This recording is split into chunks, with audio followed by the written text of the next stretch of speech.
Hi friends, கல்யாண முள்முருங்கை இலையை வச்சு ரசம் பண்ணலாம் வாங்க. ரொம்ப சத்தானதுங்க. எஸ்பெஷலி லேடிஸோட யூட்ரஸ்க்குலாம் ரொம்ப நல்லதுங்க. ஒரு 4 இலை பறிச்சுட்டு வந்து வச்சாச்சு. தேவையான பொருளெல்லாம் அரைச்சிக்கலாம். மிளகு, ஜீரகம், பூண்டு, அதுக்கப்புறம் ஒரு பானை வச்சுட்டு அதில் எண்ணெய் லைட்டாக விட்டுங்க. நம்ம பறிச்சுட்டு அந்த கல்யாண முருங்கை இலையை வந்து லைட்டாக வதக்கிக்கலாங்க, பச்சை வாசனை போகிற அளவுக்கு. இப்போ ஜீரக மிளகோடய நல்லா மைய அரைச்சிட்டு இப்போ தாளி போட்டுக்கலாங்க. எண்ணெய் விட்டுட்டு கடுகு, அதுக்கப்புறம் பெருங்காயம் போட்டுக்கலாம், கருவேப்பிலை போட்டுக்கலாங்க, வரமிளகாய் சேர்த்துக்கலாம். எல்லாம் நல்லா பொரிஞ்சதுக்கப்புறம் நம்ம அரைச்சி வச்சுருக்க பேஸ்ட்டை உள்ளே சேர்த்துக்கலாங்க. நல்லா எண்ணெய் பிரிய வதக்கணுங்க. அதுக்கப்புறம் மஞ்சப்பொடி கொஞ்சம் சேர்த்துக்கலாங்க.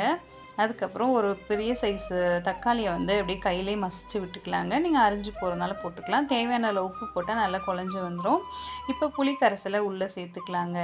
தேவையான அளவு புளி சேர்த்துட்டு உப்பு பார்த்துட்டு நம்ம தண்ணி ஆட் பண்ணிக்கலாம். ரொம்ப டேஸ்ட்டானதுங்க, சத்தானது, ரொம்ப நல்லது. ட்ரை பண்ணி பாருங்கள். தேங்க்ஸ் ஃபார் வாட்சிங். பாய்.